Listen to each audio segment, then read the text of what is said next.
Paano ba yung tamang timing ng pag-aalaga? Pag-aalaga ng isda, may kanya-kanyang panahon din. Kailan ka mag-aalaga ng hito sa concrete pond? At ano ang size na kailangan mong alagaan dito? So, iyan yung tanong na sasagutin natin sa video na ito. Sa farming mga paps, ay may kanya-kanyang panahon yan. Pag ikaw ay magsasaka, tatanim ka ng palay, may kanya-kanyang panahon ng pagtatanim. Ganon din yung pag-aalaga ng isda, may kanya-kanyang panahon din. Hindi basta-basta yung nagsimula ka mag-alaga ngayong buwan na to. Kailangan magpapatama ka sa panahon, magpapatama ka sa magandang presyo. Pag-uusapan nga natin, kailan tayo magsisimula na mag-alaga ng hito. Dito sa Pilipinas, meron tayong dalawang season. Dry and wet season. So magsisimula tayo mag-alaga pagdating ng dry season. Magsisimula yan ng March. So before March, yung mga last week ng February, pwede na tayo dyan mag-alaga. Yan yung right timing ng pag-aalaga. Kasi paparating na yung dry season. Magsisimula tayo ng March, April, May. May ma-harvest na tayo dyan. June, baka pwede tayo mag-full harvest na dyan. So yung 4 na buwan na yan, yan yung first season ng pag-aalaga natin. So kung meron mang medyo nababansot, abutin ng 5 months, July, dyan na tayo mag-aalaga ng first batch natin. Yung second batch natin, July, August, September, October, harvest ka na. November, kung maaari, full harvest, na-harvest na natin lahat yan. So, November, December, January, February, yung 4 na yan na buwan, talagang yan ay malamig na ang temperatura. Taglamig na talaga yan. So, kailangan yung 4 na buwan na natitira na severe na yung taglamig, yan tayo mag-harvest nung second season natin. At iyan ay tatama naman sa peak season, sa okasyon. December and January, bagong taon. Yung mga months na yan, kailangan tumama tayo dyan. Kasi hindi lang tayo basta yung nag-aalaga na walang timing. Kailangan meron din tayong timing ng malakas yung bentahan. Alam naman natin, kapag katag-ulan, konti lang ang nahuhuling isda sa dagat. Lumalabas na dyan yung mga frozen fish, yung mga imported. So doon naman tayo papasok ng mga hito grower para makabenta naman tayo ng hito kasi talagang hirap ibenta yung hito. Pagdating naman ng panahon, taglamig, magdi-dispose naman tayo ng fresh na harvest natin na hito. So yung paps, yung timing pag-aalaga ng hito. Sa isang taon, 2 beses ka mag-harvest. March, April, May, June, yan yung first season mo. July, August, September, October, second season. Kung may natitira pa, harvest mo na yan ng November, December. So then, pagdating naman ng last week ng February, magsisimula ka ulit. Ganon yung cycle natin ng pag-aalaga dito sa concrete pond. Ano naman yung tamang size ng aalagaan natin sa concrete pond? Mga paps, ito, based on experience, ang ideal na aalagaan natin sa concrete pond ay 5 and 6 inches ang laki. 4 and 5, pwede rin kung yun talaga yung available. 4 and 5, pwede na nating kagatin yan. Below that, 1 and 2, 2 and 3, 3 and 4, wag na nating kunin sa concrete pond. Paubayan na natin yung mga sizes na yan, yung mga small sizes na yan, doon sa nag-aalaga sa mud pond. Sana ganun din yung mga suppliers natin, yung mga breeders natin. Kapag alam naman ninyo na concrete pond na alagaan, kung kukunin sa inyo, huwag niyo naman bigyan ng maliliit na sizes. Yung 1 and 2, 2 and 3, 3 and 4, huwag naman yon. Ibigay nyo yung 4 and 5, 5 and 6. Para naman at least, kahit pa paano, maranasan naman nilang kumita. Yung pare-parehas tayong masaya. Etong pinakamalaki na ito, 1.5 taon na ito. Timbangin natin itong pinakamalaki na alaga ko. 1.5 taon din. Ang timbang niya, 1 kilo at kalahati din. Tingnan mo yung laki. Yan yung laki niya. Ayun.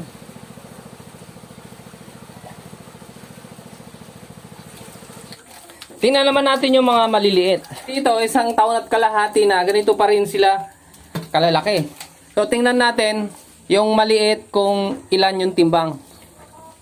Sumobra lang siya ng 1 guhit ng 1 kilo. Tingnan natin kung ilang piraso to. 2, 4, 6. 6 na piraso sa 1 kilo.